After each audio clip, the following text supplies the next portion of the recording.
Good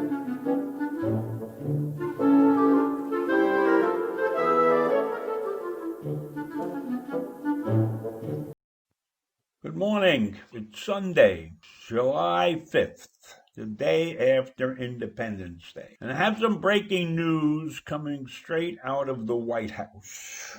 They're going to issue a message soon to the nation that says about the virus, the coronavirus, learn to live with it.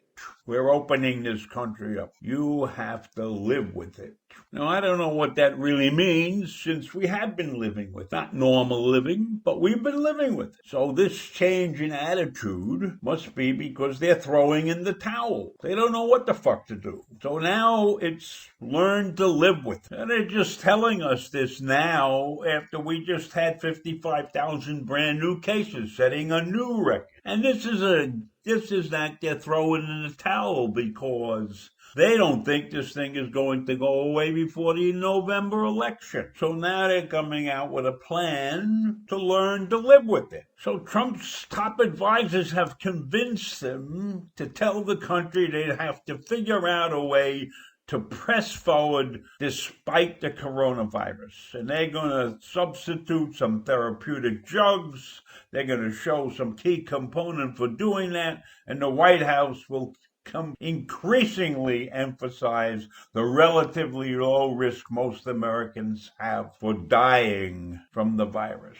What's the difference if the risk is low? People are dying anyhow. Doesn't matter if the people who die is a relatively low number. They're dying. So I'm going to tell somebody whose brother or sister or mother or father just died, don't worry about it. It's a low number. This has got to piss you off after all the bullshit that we heard up to this point.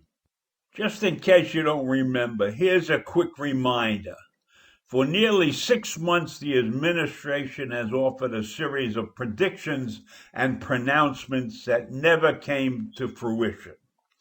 Trump promising the problem goes away in April and predicting packed churches all over our country on Easter Sunday. And then we have Pence's claim.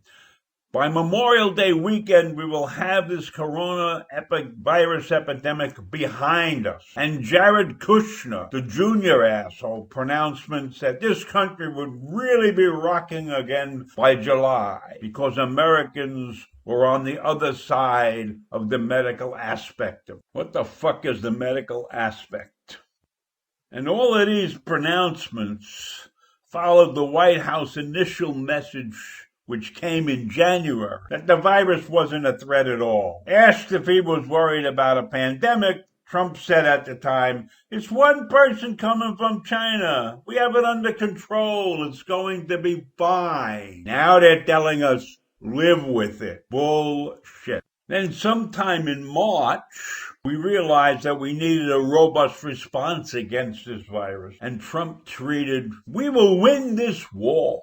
And now here we are in July, and they tell us, learn to live with it. Well, fuck you. We have been living with it. And we've watched all of you guys run around without your mask and without the courage to tell the country everybody has to mask up and everybody has to go to social distance.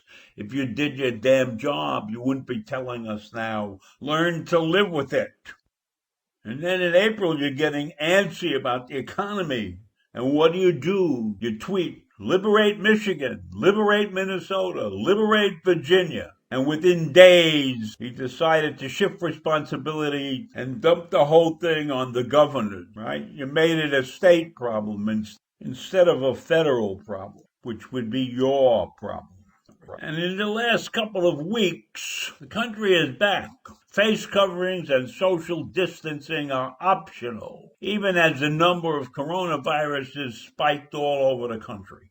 And then before the disastrous rally in Tulsa, we have to get back to business. We have to get back to living our lives. We can't do this any longer. I believe it's safe. I do believe it's very safe. That's what Trump said. Meanwhile, 6 of his own staff contracted the virus while he was in Tulsa. And just this week, Trump said, finally, he's all for masks after months of resisting pressure for him to embrace face covering. But he still won't wear it. And when asked about the virus, he said, I hope it'll just disappear. Well, I don't think hope is going to work.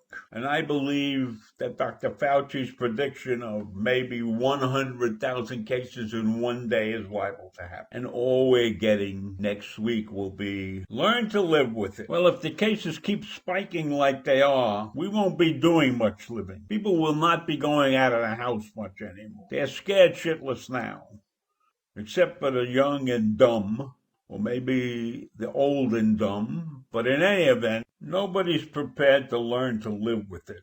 That's bullshit. You guys better get a different message.